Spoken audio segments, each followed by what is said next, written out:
The 7th generation of the Chevrolet Corvette came to us in 2014, and it's now been 5 years, and the guy is showing its age just a little bit, but it remains one of the best performance bargains out there.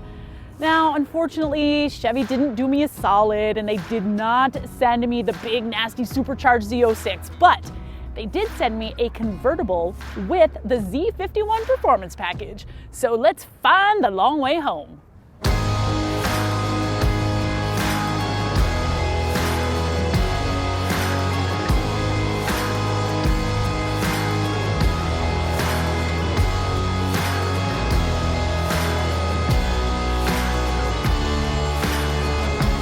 Z51 performance package is a must if you want to get the most out of your Corvette.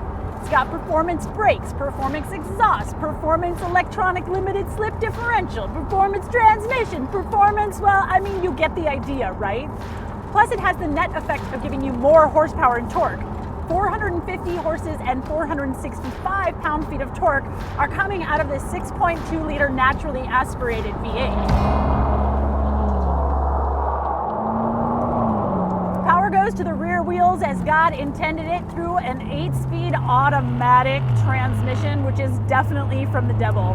I don't understand how a car that can be so flat in the corners can have such amazing levels of grip thanks to those super wide tires and still have a transmission that's just not tuned for sport at all.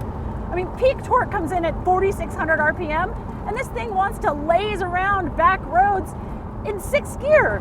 Sure, it upshifts quickly enough, but that's all to the detriment of fun. But it does do wonders for gas mileage. This thing gets an EPA fuel rating of 18 miles per gallon combined, and I'm getting over 19, so bonus, I guess.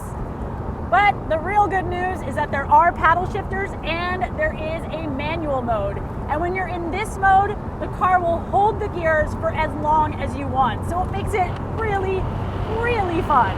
I can put it into sport mode. That changes the parameters for my steering, my throttle, and my suspension. And again, super flat cornering, super amazing levels of grip. It's just an absolute blast.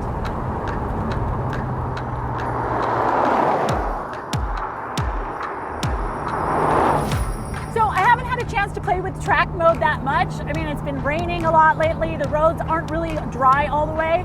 And let's face it, rear-wheel drive plus summer tires plus a car that isn't mine, yeah, I'm okay with just dialing it back just a little bit.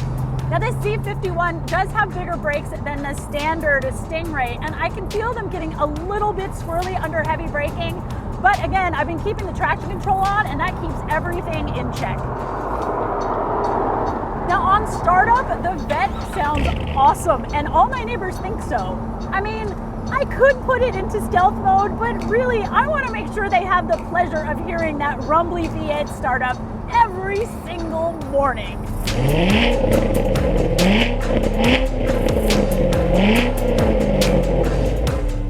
But when you get this thing out on the road and really get it going, it doesn't really sound that great. I mean, I've got the 4 horns of Jericho back there. Frankly, I expected more.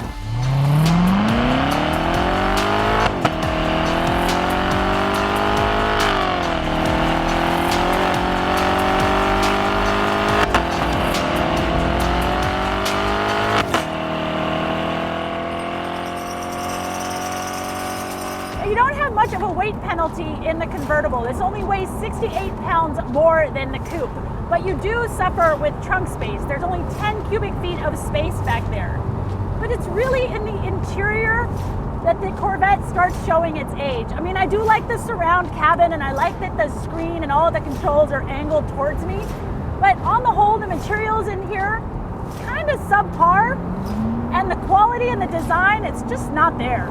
Now, when you think about it, the Corvette really occupies a really weird space, right? I mean, it's a 2-seat rear-wheel drive convertible that goes 0 to 60 in 3.7 seconds. So what does it compete against? I suppose you could go buy a Porsche if you want to spend $120,000 on a 911 GTS. You're going to spend that kind of money as well on a Mercedes-Benz GT Roadster.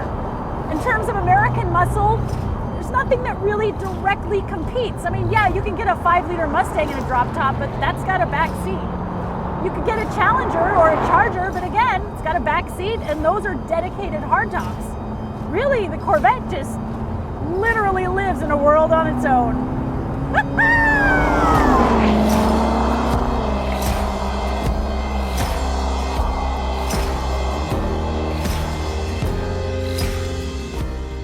The 2019 Chevrolet Corvette Convertible starts at about $60,000, but you can add an extra $4,000 onto that bottom line for the Z51 Performance Package.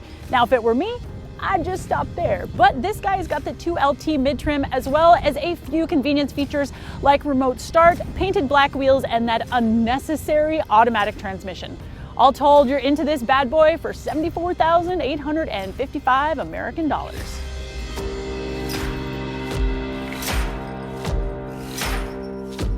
Want to see more videos of us hot shoeing Corvettes around the county?